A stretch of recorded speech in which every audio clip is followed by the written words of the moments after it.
নমস্কার, টার্গেট সাফল্য চ্যানেলে আজ আমরা আবার একটি নতুন ট্রান্সলেশন করব। আপনারা পুরো ট্রান্সলেশনটা দেখুন। আজ রবীন্দ্রনাথ ঠাকুরের একটি ছোট গল্পের অনুচ্ছেদকেই ট্রান্সলেশন করা হবে। আপনারা পুরো ট্রান্সলেশনটা দেখুন এবং অবশ্যই কমেন্ট বক্সে আপনারা আপনাদের মতামত জানাবেন। চ্যানেলটি ভালো লাগলে সাবস্ক্রাইব করবেন। Thank you. আজকের অনুচ্ছেদটি নেওয়া হয়েছে রবীন্দ্রনাথ ঠাকুরের পোস্টমাস্টার গল্প থেকে। প্রথমে পুরো অনুচ্ছেদটি পড়ে নেওয়া যাক। বিশেষত কলিকাতার ছেলে ভালো করিয়া মিশিতে জানে না, অপরিচিত স্থানে গেলে হয় উদ্ধত নয় অপ্রতিভ হয়ে থাকে। এই কারণে স্থানীয় লোকের সহিত তাহার মেলামেশা হইয়া ওঠে না, অথচ হাতে কাজ অধিক নাই। কখনো কখনো দুটো একটা কবিতা লিখিতে চেষ্টা করেন। তাহাতে এমন ভাব ব্যক্ত করিয়াছেন যে সমস্ত দিন তরুপল্লবের কম্পন এবং আকাশের মেঘ দেখিয়া জীবন বড় সুখে কাটিয়া যায়। কিন্তু অন্তর্যামী জানেন, যদি আরব্য উপন্যাসের কোনো দৈত্য আসিয়া এক রাত্রের মধ্যে এই শাখা পল্লব সমেত সমস্ত গাছগুলা কাটিয়া পাকা রাস্তা বানাইয়া দেয় এবং সারি সারি অট্টালিকা আকাশের মেঘকে দৃষ্টিপথ হইতে রুদ্ধ করিয়া রাখে, তাহা হইলে এই আদমরা ভদ্র সন্তানটি পুনশ্চ নবজীবন লাভ করিতে পারে। তো প্রথম সেন্টেন্সটি কি আছে? বিশেষত কলিকাতার ছেলে ভালো করিয়া মিশিতে জানে না। দেখুন, এখানে যে সেন্টেন্সটি লেখা আছে এটা পাস্ট ইনডিফিনিটিভ হবে সরাসরি, কারণ এটা একটা হ্যাবিচুয়াল ট্রুথ টাইপের সেন্টেন্স হয়ে গেছে। তো সাদা বিশেষতর সঠিকভাবে যদি ব্যবহার করা যায়, স্পেশালি নয়, সব থেকে ভালো ওয়ার্ড এখানে আসবে ইন জেনারেল। ভালো করে মিশিতে পারে না মানে আন্তরিকভাবে মিশতে পারে না। তো এখানে সহজভাবে আন্তরিকভাবে শব্দটির ইংলিশ হবে হার্টিলি।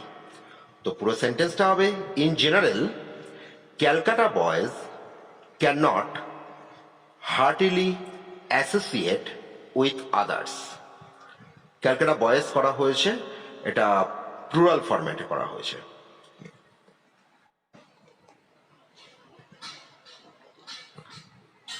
চলে আসি পরবর্তী সেন্টেন্স। পরবর্তী সেন্টেন্সে কি আছে? অপরিচিত স্থানে গেলে হয় উদ্ধত নয় অপ্রতিভ হয়ে থাকে। হয় নয়তে আমরা ইদার অর ব্যবহার করি।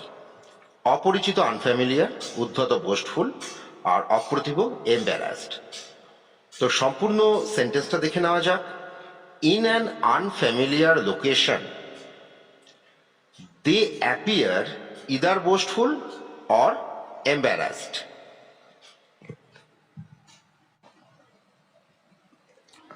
এবার চলে আসা যাক তৃতীয় সেন্টেন্সটি। এই কারণে স্থানীয় লোকের সহিত তাহার মেলামেশা হইয়া ওঠে না। এইখানে যখন তাহার বলা হলো, এই তাহার মানে সেই পোস্টমাস্টার।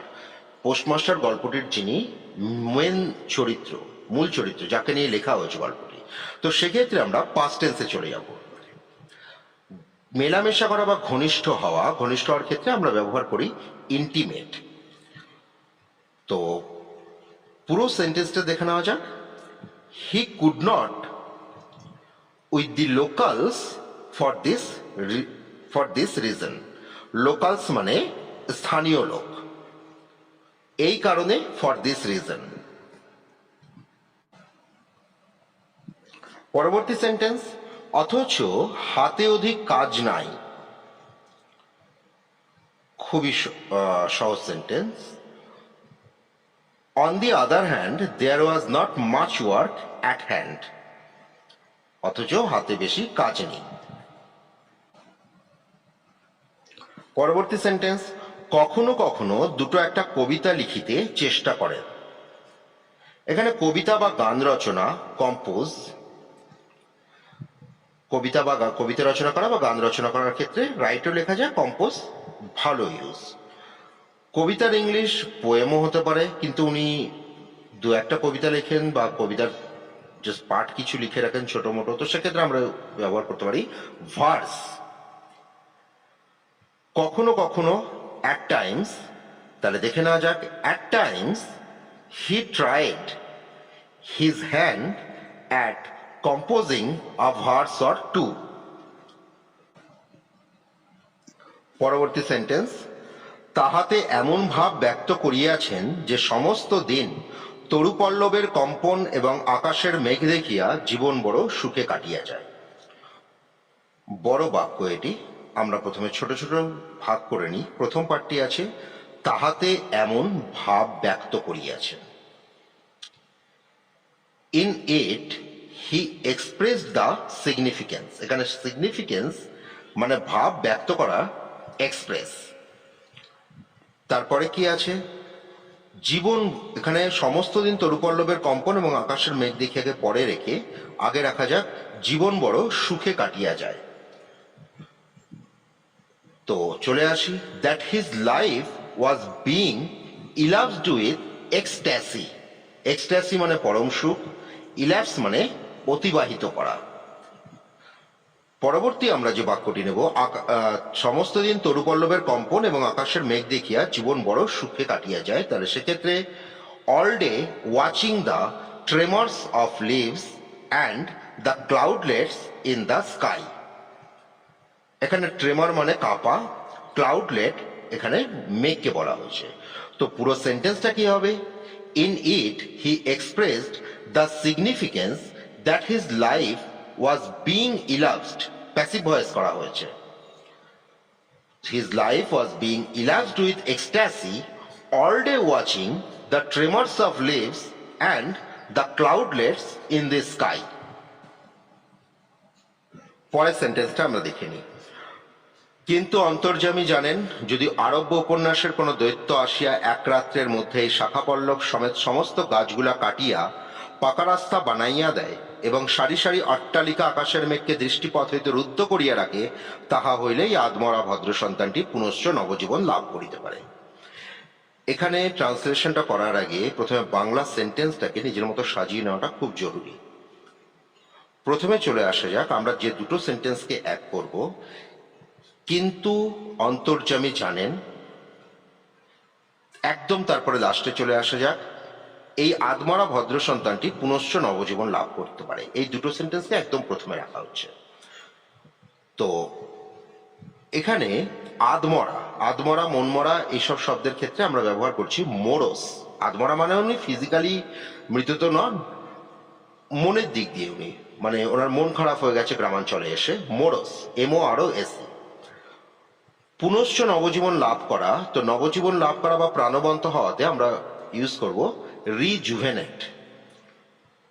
তো একবার সেন্টেন্সটা দেখে নেওয়া যাক। But only God knew that the Moor's gentleman would have been rejuvenated again. এখানে উড হ্যাভ বিন একটা সম্ভাবনার ক্ষেত্রে আমরা ব্যবহার করতে পারি, এটা হতে পারে, পুনশ্চ লাভ করিতে পারে, কারণ এটা হয়নি, এটা হতে পারে বা হতে পারত। পরবর্তী ধাপটা কি হবে, যদি আরব্য উপন্যাসের কোন দৈত্য আসিয়া এক রাত্রের মধ্যেই শাখা পল্লব সমেত সমস্ত গাছগুলা কাটিয়া পাকা রাস্তা বানাইয়া দেয়। তো এখানে দৈত্যকে আমরা ডেমন ব্যবহার করি, গাছ কাটা, কাট ডাউন হতে পারে, কিন্তু গাছের শাখা সমেত কেটে ফেলা তার সব থেকে ভালো ইউজ প্রাণাফ, PRUNEOFF। বাঁধানো রাস্তা, ম্যাকাডামাইজড। তো পুরো সেন্টেন্সটা দেখা যাক। If a demon from Arabian nights pruned off all trees including the branches and made a macadamized road. pruned off মানে শাখা সমেত গাছ কেটে ফেলা, ম্যাকাডামাইজড রোড বাঁধানো রাস্তা। এবার বাকি অংশটুকু যেটুকু বাকি আছে, এবং সারি সারি অট্টালিকা আকাশের মেঘকে দৃষ্টিপথ হইতে রুদ্ধ করিয়া রাখে। রুদ্ধ করিয়া রাখা মানে ঢেকে দেওয়া। তো আমরা এখানে রুদ্ধ করার ইংলিশকে কভার আপ লিখব, লুকিয়ে রাখা। তো চলে আসে যাক সেন্টেন্সটা। বিশাল অট্টালিকা, তো আমরা সেক্ষেত্রে ব্যবহার করি skyscrapers. And the skyscrapers kept the clouds covered up from view. View মানে দৃষ্টিপথ। তাহলে পুরো সেন্টেন্সটা কি গিয়ে দাঁড়ালো, but only God knew that the Moor's gentleman would have been rejuvenated again. If a demon from Arabian Nights pruned off all trees, including the branches, and made a macadamized road, and the skyscrapers kept the clouds covered up from view. তাহলে পুরো ট্রান্সলেশনটা আমরা একবার বলে নিই। In general, Calcutta boys can't heartily associate with others. In an unfamiliar location, they appear either boastful or embarrassed. He could not intimate with the locals for this reason. On the other hand, there was not much work at hand. At times, he tried his hand at composing a verse or two. In it, he expressed the significance that his life was being elapsed with ecstasy, all day watching the tremors of leaves and the cloudlets in the sky. But only God knew that the morose gentleman would have been rejuvenated again. If a demon from Arabian Nights pruned off all trees, including the branches, and made a macadamized road, and the skyscrapers kept the clouds covered up from view. তাহলে আজকের মতো আমাদের translation প্রোগ্রামটি এখানেই শেষ হলো। যদি translation ভালো লেগে থাকে তাহলে চ্যানেলটিকে সাবস্ক্রাইব করবেন, আপনাদের মতামত কমেন্ট বক্সে অবশ্যই দেবেন। ধন্যবাদ।